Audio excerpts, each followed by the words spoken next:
இந்த வீடியோவை ஸ்கிப் செய்யாதீர்கள். ஏனென்றால் உங்கள் வாழ்க்கையில் பணம் வருவதற்கு முன்பே சில விஷயங்கள் நடக்க ஆரம்பிக்கலாம்.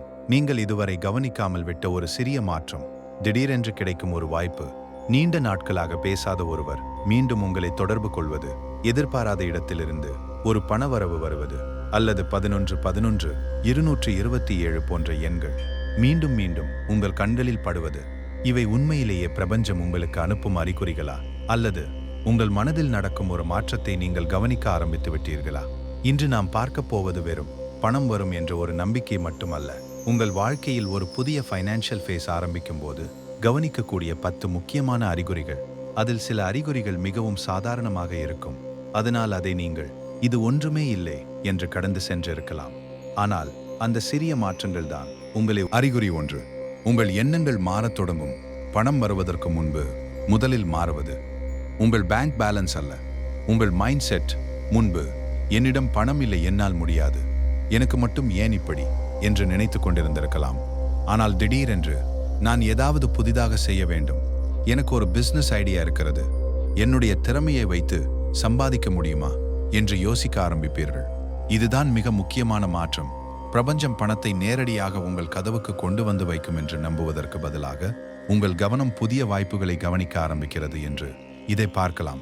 ஒரு வாய்ப்பு உங்கள் முன்னால் இருந்தாலும் நம்முடைய மனம் அதை கவனிக்கவில்லை என்றால் அது வாய்ப்பாகவே தெரியாது. ஆனால் மைண்ட் செட் மாறும்போது அதே உலகம். அறிகுறி 2, புதிய வாய்ப்புகள் எதிர்பாராத இடத்தில் தோன்றும். ஒரு நாள் உங்கள் நண்பர் ஒருவர் ஒரு வேலை ஆப்பர்ச்சுனிட்டி இருக்கு என்று சொல்லலாம். யாரோ ஒருவர் நீங்கள் இந்த சர்வீஸ் செய்யலாமே என்று சொல்லலாம். இன்ஸ்டாகிராமில் ஒரு புதிய பிசினஸ் ஐடியா உங்கள் கண்களில் படலாம். ஒரு கிளையண்ட் திடீரென்று மெசேஜ் செய்யலாம். நீண்ட நாட்களாக முயற்சி செய்யாத ஒரு விஷயம். அறிகுறி 3, பழைய வாழ்க்கை முறையில் உங்களுக்கு திருப்தி இருக்காது. இது மிகவும் சப்டலான அறிகுறி. முன்பு உங்களுக்கு கம்ஃபர்டபுளாக இருந்த வாழ்க்கை திடீரென்று போதவில்லை என்று தோன்றும். நான் இன்னும் நிறைய செய்ய வேண்டும், என்னுடைய வாழ்க்கை இதோடு முடிந்து போகக்கூடாது, நான் என்னுடைய குடும்பத்திற்காக இன்னும் சிறப்பாக செய்ய வேண்டும் என்ற எண்ணங்கள் வரலாம். இது கிரீட் அல்ல, சில நேரங்களில் இது குரோத்தின் ஆரம்பம். ஒரு விதை முளைக்கும் போது அது இருக்கும் இடத்திலேயே இருக்க விரும்பாது, அது மேலே வர வேண்டும். அதே மாதிரி உங்கள் மனதில் வளர வேண்டும் என்ற ஆசை உருவாகும் போது உங்கள் வாழ்க்கையிலும் மாற்றம் தேட ஆரம்பிப்பு. அறிகுறி 4, 11 11 277 போன்ற எண்கள் அடிக்கடி கண்ணில் படுவது. சிலர் 11 11 ஐ பார்க்கிறார்கள், சிலர் 222, சிலர் 777, சிலர் ஒரே நம்பரை மீண்டும் மீண்டும் பார்க்கிறார்கள். ஸ்பிரிச்சுவல் உலகில் இதை ஏஞ்சல் நம்பர்ஸ் அல்லது யூனிவர்ஸ் சயின்ஸ் என்று பலர் பார்க்கிறார்கள். ஆனால் இதற்கு ஒரு சைக்கலாஜிக்கல் எக்ஸ்பிளனேஷனும் இருக்கிறது. நாம் ஒரு குறிப்பிட்ட விஷயத்தில் அதிக கவனம் செலுத்தும் போது அதே பேட்டர்னை அதிகமாக கவனிக்க ஆரம்பிப்போம். அதனால் நம்பர் பார்த்தவுடன் நிச்சயம் எனக்கு பணம் வரப்போகிறது என்று முடிவு செய்ய வேண்டாம். அதற்கு பதிலாக அந்த மோமெண்ட்டை ஒரு பாசிட்டிவ் ரிமைண்டராக பயன்படுத்துங்கள். நான் என்னுடைய. அறிகுறி 5, சிறிய பணவரவுகள் அதிகரிக்க தொடங்கும். பெரிய தொகை வருவதற்கு முன்பு சில நேரங்களில் சிறிய ஆப்பர்ச்சுனிட்டிஸ் உருவாகலாம். ஒரு பழைய கிளையண்ட் மீண்டும் வரலாம், சிறிய ஆர்டர் கிடைக்கலாம், நீண்ட நாட்களாக கிடைக்காத பேமெண்ட் கிடைக்கலாம், ஒரு சைடு இன்கம் ஆரம்பிக்கலாம். இவை பெரிய வெல்த் அல்ல, ஆனால் கேஷ் ஃப்ளோ உருவாகிறது என்பதற்கான பிராக்டிக்கல் சிக்னல். சிறிய இன்கம்மை அண்டர் எஸ்டிமேட் செய்யாதீர்கள். 500 ரூபாய், 1000 ரூபாய், 5000 ரூபாய், எவ்வளவு சிறியதாக இருந்தாலும் அதை சரியாக மேனேஜ் செய்ய கற்றுக்கொண்டால் அதுதான் பெரிய ஃபைனான்ஷியல் டிசிப்ளினுக்கு அடிப்படை. அறிகுறி 6, பணத்தை பற்றிய உங்கள் பயம் குறைய ஆரம்பிக்கும். முன்பு பணம் போய்விட்டால் என்ன செய்வது, என்னிடம் போதுமான பணம் இல்லை, எனக்கு ஒருபோதும் பணம் சேராது என்று பயந்திருக்கலாம். ஆனால் இப்போது பணம் சம்பாதிக்க ஒரு வழி கண்டுபிடிப்பேன், ஒரு ப்ராப்ளம் வந்தால் அதை சால்வ் செய்வேன் என்ற எண்ணம் வர ஆரம்பிக்கிறது. இது மிகவும் பவர்ஃபுல். ஏனென்றால் பணத்தை பெறுவதற்கு முன்பு பணத்தை பற்றிய உங்கள் ரிலேஷன்ஷிப் மாற வேண்டும். பணம் என்பது வெறும் நம்பர் அல்ல, அதை சம்பாதிப்பது, சேமிப்பது, செலவிடுவது, முதலீடு செய்வது எல்லாமே ஒரு ஸ்கில். அறிகுறி 7, சில மனிதர்கள் உங்கள் வாழ்க்கையை விட்டு வெளியேறுவார்கள்.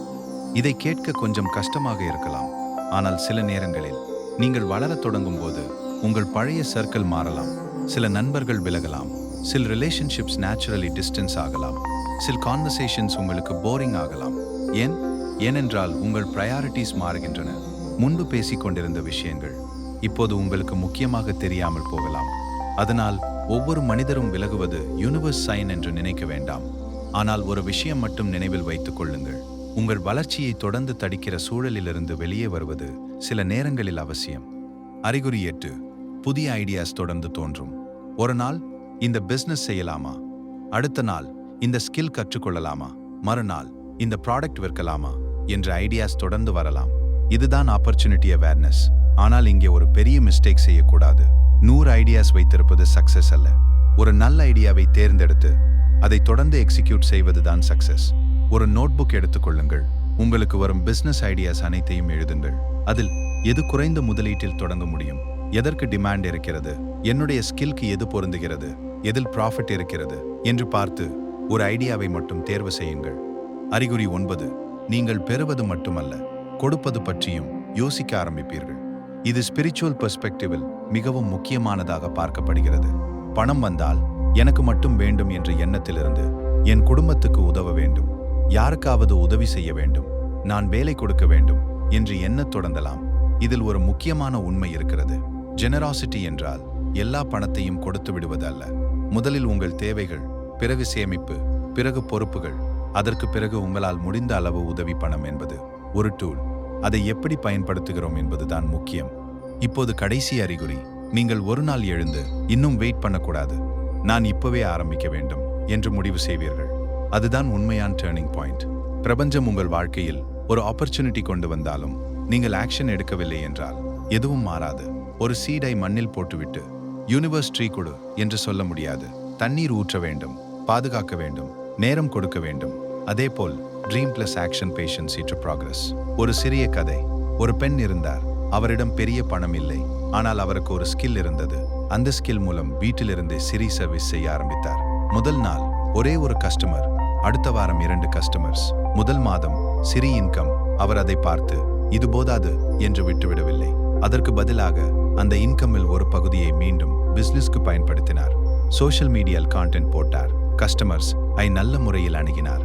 ஸ்லோவா அவருடைய கஸ்டமர் பேஸ் வளர்ந்தது.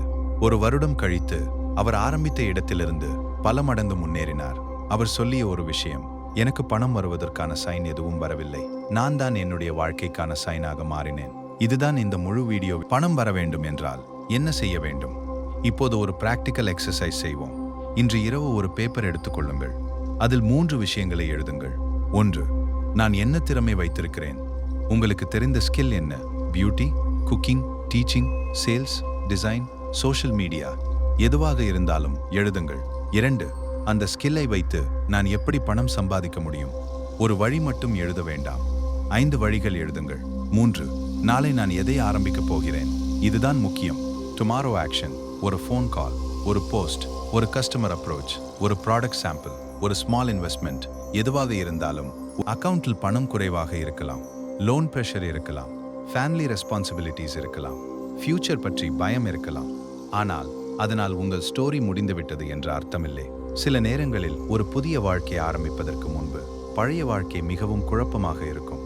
அந்த நேரத்தில் உங்களை நீங்கள் நம்புங்கள், உங்கள் திறமையை வளர்த்து கொள்ளுங்கள், சிறிய வாய்ப்புகளை கவனியுங்கள், பணத்தை மதியுங்கள், செலவை கட்டுப்படுத்துங்கள், சேமிக்க கற்றுக்கொள்ளுங்கள். முக்கியமாக ஆக்ஷன் எடுங்கள். பிரபஞ்சத்திடம் ஒரு விஷ் மட்டும் கேட்காமல் உங்கள் வாழ்க்கையை மாற்றக்கூடிய ஒரு முடிவை நீங்கள் எடுங்கள். உங்கள் வாழ்க்கையில் பணம் மற்றும் பாசிட்டிவ் எனர்ஜி தேவைப்படும் ஒருவருக்கு இந்த வீடியோவை ஷேர் செய்யுங்கள்.